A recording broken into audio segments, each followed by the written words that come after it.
Right, so mate, next up we've got a subject that divides the internet. Cat versus dog. We're going to see which one's a better drinker. They don't have the same cheek muscles that we do, so they can't create suction. Okay. So they've got to find some way of getting their tongue to get water into their mouth. But their tongue morphology is completely different. If you've been licked by a cat, it's quite scratchy.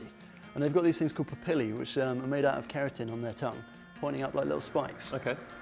So they drink the water and almost sort of scratch it like they do on your skin and scoop it up without actually breaking the surface of the water. Whereas dogs do it completely differently. They don't have this sort of scratchy tongue. They sort of do a scoop bucket. Let's see what the difference is. Yeah. Right, so this is Amira, another member of the Earth Unplugged team. And Amira, who's this? This is Percy. He's partly Burmese. Let's give it a go, I reckon.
Look at how he pulls it. It's amazing, isn't it? So that's those hooks on that tongue, literally pulling the milk up. Whoa, it really sort of hooks it back, doesn't it?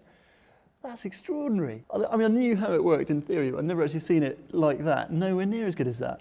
And you can see he's not sort of scooping it, he's going just along the surface and pulling it up. So I reckon it's probably time for our next contestant in that case. This is Mogwai. He's my dog. He's 3 years old, and he's going to be next up. I can't believe how easy that was.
That looks brilliant, because the cat's kind of pulling it, he's kind of chucking it up and then shutting his mouth before it gets a chance to fall back out again. That looks terrific. And he does the scoop, you can really see it. He really does.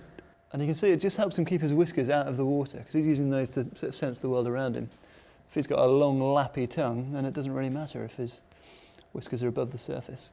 And you can see how thin these cheeks are, so they've just got no muscle to create that suction. Lovely. Nice. So Lovely Mog doesn't seem to like the water much anymore. If it's all right with you, we might spice it up just with a little bit of milk. Yeah.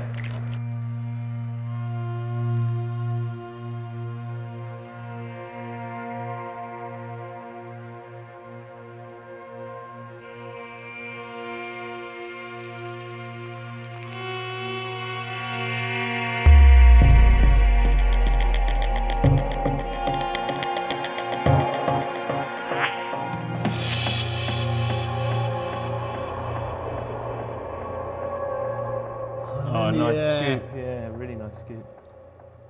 And you can just see how much sort of bigger and flatter that tongue is. So they really monopolise the size of their tongue, whereas the cat's just going for that spiky surface area. Cool. Happy with that? Yep. Moggy's celebration for winning the lapping. So you think the dog won? I think the dog was definitely better than the cat. The cat was The cat interesting. pulled water through the air. Yeah, with but its tongue. the cat was, you know, delicate. The dog was raw and just drawing in all that water. Let us know, viewers. What do you think? Dog Dog or the versus cat? The only mammal not sporting a pair of whiskers permanently is us. Take Mog here. Sure enough, his whiskers aren't as noticeable as a cat's and aren't as flamboyant as a shrew's, but they definitely do exactly the same job.